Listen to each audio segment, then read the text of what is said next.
first of 12 dates on the 2025 Motul FIM Superbike World Championship calendar as the annual long-haul flight to Melbourne for the Australian round. The earliest we've gone racing in Phillip Island since 2015, but it's still our traditional February race weekend, the 17th time this venue has hosted the season opener.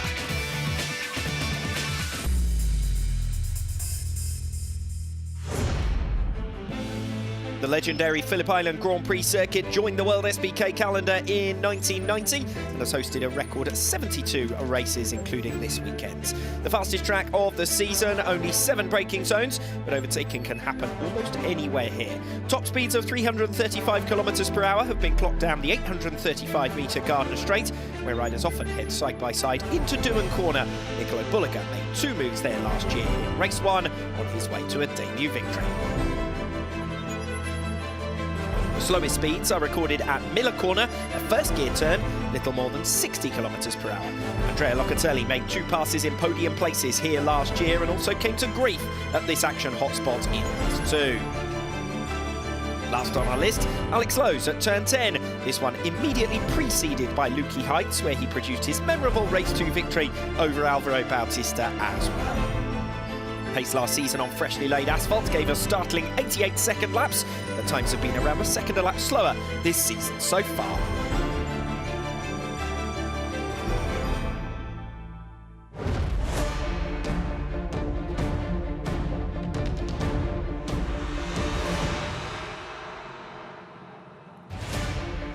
Race 1 yesterday afternoon might have been straightforward, but the Tissot Superpole race earlier on was anything but. Easy enough for Niccolo Bulliger, who claimed back-to-back victories, and indeed for Andrea Iannone, who finished an isolated second.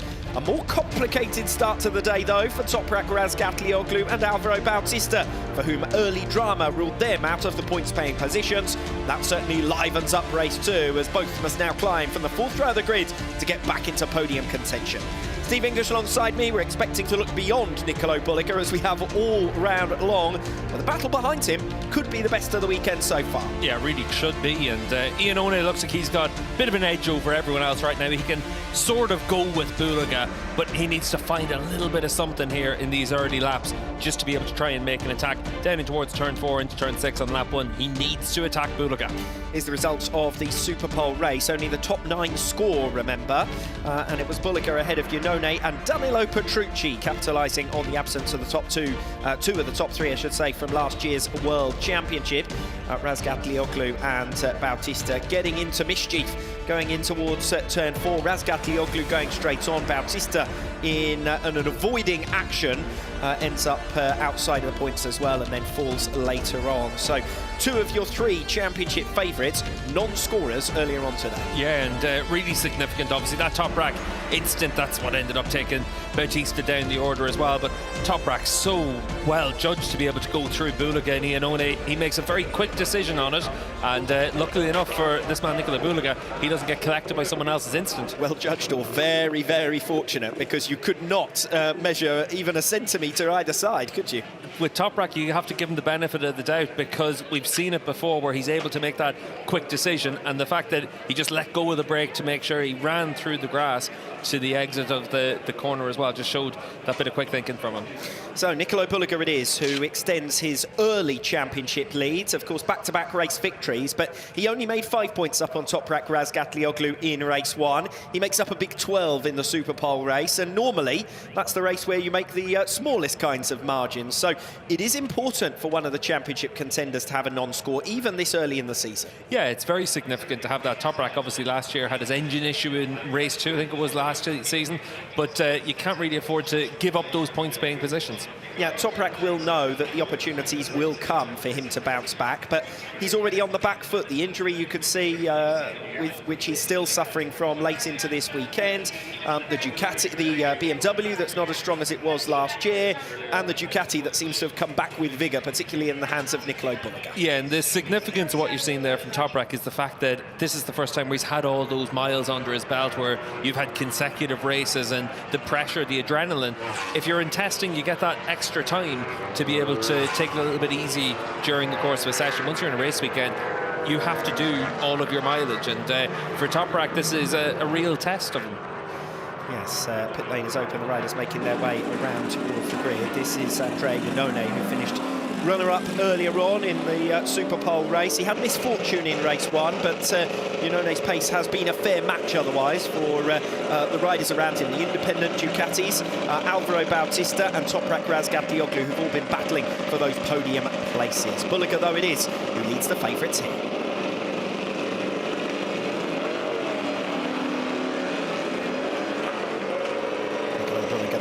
His way out onto the circuit. Let's take you through the runners and riders for this 2025 World SBK campaign.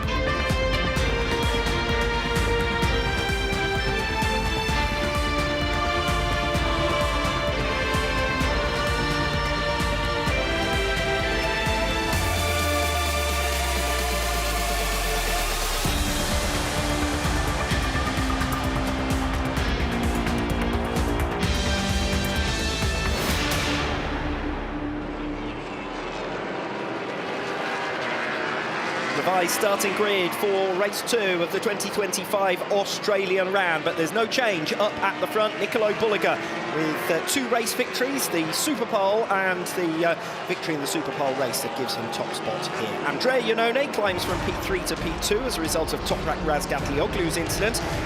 Danilo Petrucci also benefiting from Alvaro Bautista dropping back through the field. He gains 2 places, as does Scott Redding from 6th to 4th. The biggest winner of the Superpole race is Sam Lowes, his best ever finish in P5, and that bumps him up from P11. Locatelli climbs from P8 to P6. Alex Lowes from outside of the top 9.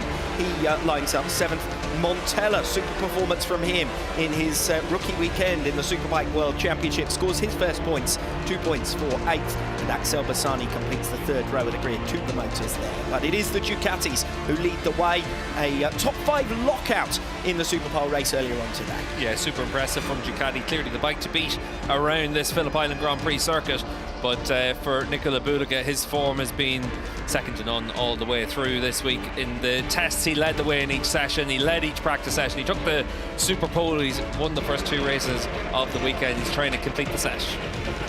Making our way up through the grid then. These are all the places that Razgatlioglu and Bautista have got to try and recover. You can see the wind there, though, just for the umbrellas being blown around. It looked like it might have been there at the Barney team on the front row of the grid for Danilo Petrucci. And the flag in the background. And you can see just how blustery and windy it is out there. That's going to be something that the rider's going to have to think about during the course of this race. Nicolo Bulliger then will be starting from pole position. Back-to-back race victories for him, and already a 17-point lead in the series standings overall. The job for him, frankly, is to claim his first hat-trick in World SBK, to succeed where he failed in Jerez last year, remember. He started the weekend with 2 wins and then suffered a second in race 2. Quite unlikely that the same's going to befall him here. Yeah, for Bulliger, it's about getting a good start and then obviously holding on to that lead all the way through. But he's definitely got that step on the rest of the field here at Phillip Island. Pace advantage throughout the week from the tests on Monday and Tuesday through free practice, and then every session so far, which he has dominated. This is Toprak Razgatlioglu. His main rival in the championship comes in 2nd on points with his 20 scored for 2nd place in race 1, so 17 points back. 12 of those lost in that Superpole race. Just goes straight on at turn 4, and my goodness me, no matter how many times you watch it, it's still heart in the mouth stuff when you watch it at full speed. Yeah, it really is, and you can see here for Razgatlioglu just how quick he has to make that decision, and you can see how lucky Bulliger and Yanone are. But Toprak, we've seen him do this before in the past, and just very quick to react to it. I spoke to a few riders and ex-riders just in the gap since the Superpole race, and all of them said the same thing, that Toprak's one of the few riders that you have to give that benefit of the doubt that he's made that decision as well, but just tried to break into there and just couldn't get the bike stopped. So for Razgatlioglu, lap 1's going to be a tough one to know what to expect. Yeah, Alvaro Bautista caught up in that, rather. He was the unfortunate victim there of Razgatlioglu's incident. He then went down later in the race, but it didn't affect his scoring because Toprak didn't manage to climb into the top 9. Bautista did remount to finish the race, but obviously came home at the back. Yeah, for Alvaro there, obviously the wind is very tricky at different parts of this track. Siberia, turn 6, one that can catch you out, and Alvaro. Unfortunate for him to have that crash, but like you said, Alex, didn't really impact on things. The damage was done on lap 1 at turn 4. So, those are your top 3 for the World Championship last season. Let's continue on with the front row of the grid. Nicolo Bulliger, we've already seen, will be starting from pole. Second in the Superpole race earlier on today was Andrea Iannone. Technical problems in race 1 relegated him down to 6th position, but really through free practice and the evidence of what we've seen in Superpole, he probably has been the closest rider to Nicolo Bulliger all weekend long. Yeah, for the first 3 or 4 laps of the Superpole race, he was within a 1/10 of a second of Bulliger and able to match the speed of Nico, but then once that tyre started to drop, Bulliger had 2 or 3/10 of a second in hand, and that's where Iannone needs to find that small step to be able to go with Bulliger in the early stages of the race. 4 independent Ducatis, one after the other in those top positions. I said it's a top 5 for Ducati. Only one of those is the factory bike of Nicolo Bulliger. So Iannone, Petrucci, Redding and Sam Lowes, and then even Jari Montella getting into the points with 5 independent Ducatis in the top 9 positions in that Superpole race. So more than half of the scorers earlier on this afternoon. Yeah, it just shows you the strength of that package around here at Phillip Island, and good effort being done by the likes of the Barney team in particular, with Petrucci on the podium in the Superpole race and then Montella in the points as well on his debut weekend in the class. So it's Danilo Petrucci who completes the front row of the grid. Scott Redding, Sam Lowes and Andrea Locatelli on row number 2 as Nicolo Bulliger receives another Tissot watch. He has managed to amass some in the Superpoles back-to-back here in Phillip Island, or consecutive seasons I should say. After managing pole and a single race victory a year ago, he's now looking to make this venue the one where he manages his first hat-trick. Yeah, and certainly if you're putting your money on the table, it's all going on Bulliger right now. But we saw there at the start of the Superpole race just how easy it is for incidents to happen down in towards turn 4. Jonathan Rea unfortunately missing this weekend as a result of a crash right at the start of testing on Monday. Ray has had surgery now on that injured foot. Has been confirmed today by Yamaha that he will miss the next round. That's a real shame because that's one of his sort of unofficial home rounds, let's say. He always gets a good support in Portimao, and it's the venue where he made his debut. He loves that circuit. He's going to miss at least that one, but we know Ray will be back as quickly as possible. The Australian round for 2025, it's just about time to hear the national anthem.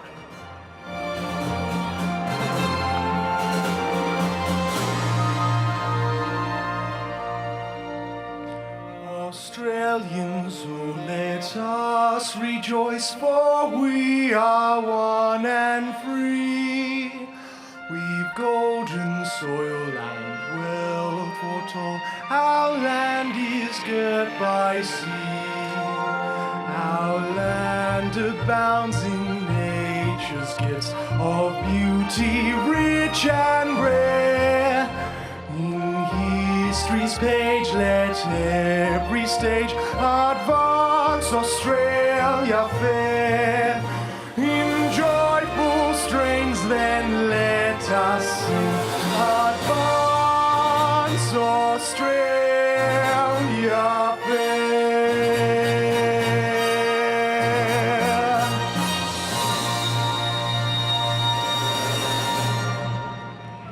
Anthony Nelson, down to you on the grids. Thanks, Alex. I'm here with Sam Lowes. Sam, this morning, your best result in the World Superbike class and best performances all around. You had fantastic pace, in particular, towards the end of your stint there. What can you do in the longer race now? Yeah, and obviously it's been nice, the progression since the test and over this weekend to be there.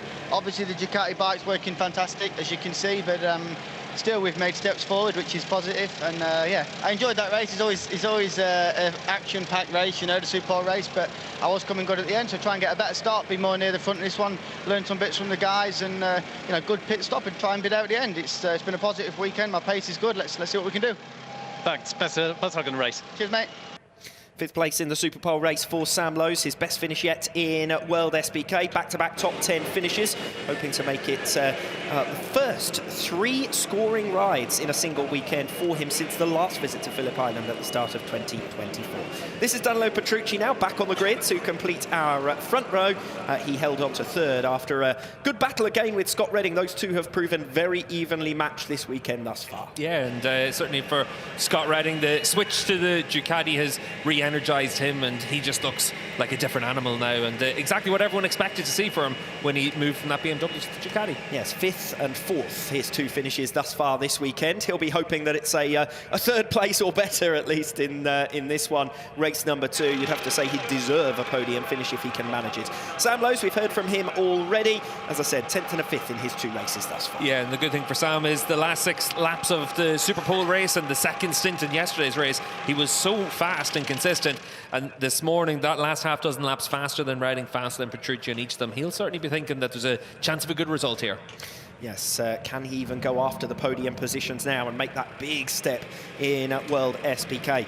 Completing the 2nd row of the grid here is Andrea Locatelli, 7th in race 1, 6th in the Superpole race. Obviously benefiting from a couple of incidents, but that's roughly where he and the Yamaha have been this weekend. He has been top Yamaha throughout. And that's getting the most you can out of that bike, because for him, 7th, 8th position, if you take into account Van der Mark's crash yesterday as well, it's one of those things that's just where they're at right now. But Locke around this track, always very strong, always gets the most out of his bike. At the test on Monday and Tuesday, Yamaha were struggling a little bit compared to where they wanted to be. It took them longer to get into the window, but Locke has been really strong when it's mattered through the course this weekend. 3rd row of the grid for Alex Lowes, Jari Montella and Axel Bassani. Good to see Bassani a little bit closer to his teammate Lowes, who is always strong in the Superpole race and did manage to make position gains. Remember, originally Alex qualified in P10. He's up now P7 on the grid after an 8th and a 7th place finish this weekend so far. Yeah, it's been a good start to the weekend and a good start to the season for Bermuda and for Lowes.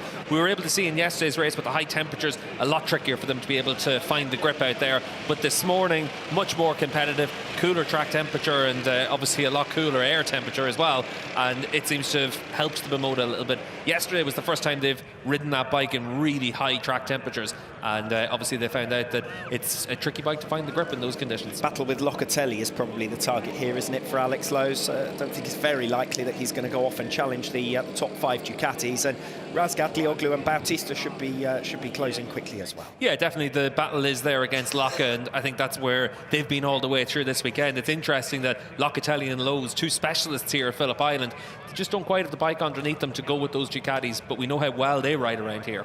Yeah, 2 podium finishes last season for Andrea Locatelli, and it probably should have been a 3rd, 2 victories for Alex Lowes on Sunday a year ago, but more modest expectations in the first weekend back for Bermuda at World Championship level.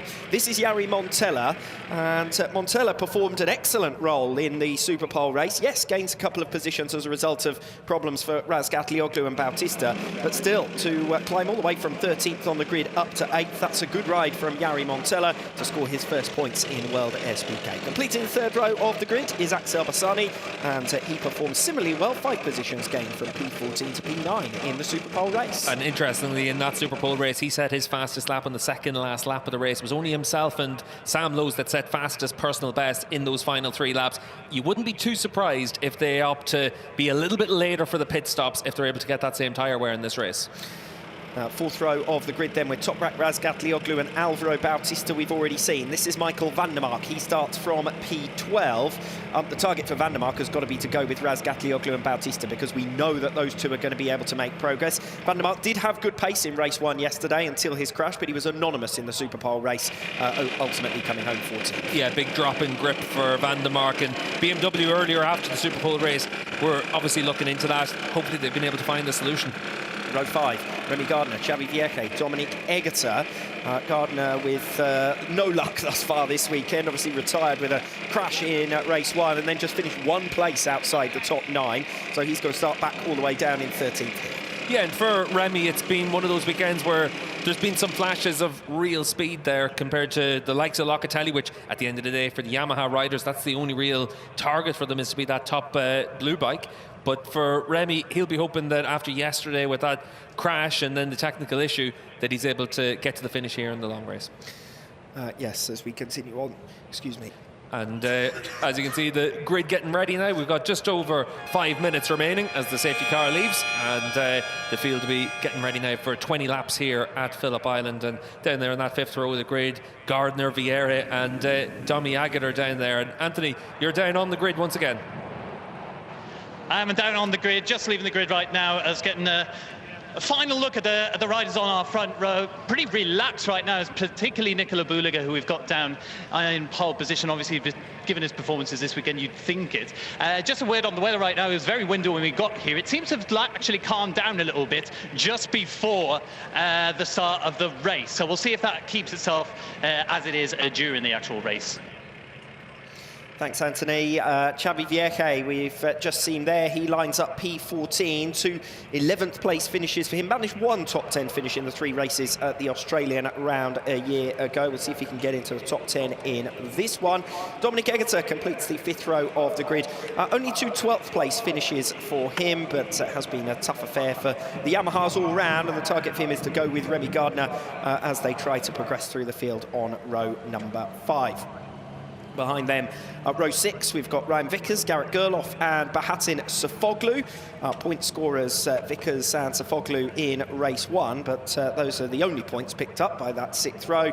Then we've got Tetsuta Nagashima, Tito Rabat and Taz McKenzie on row number 7. And Tetsuta Nagashima has a long lap penalty to serve in this race for irresponsible riding, causing a collision during the Superpole. But up at the front, no doubt who the favourite is.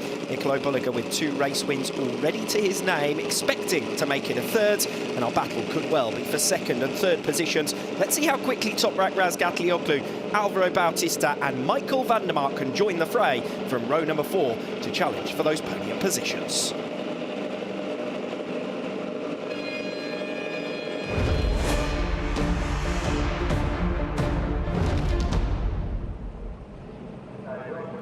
Championship leader at each of the opening 3 rounds last season, just 2 races into 2025. Nicola Buliga already has his biggest championship lead yet.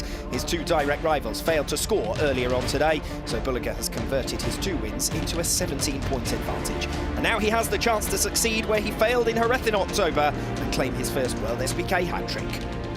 Alex Raby and Steve English for race 2 of the 2025 Australian round. Buliga the comfortable favourite to race for 2nd with the additional attraction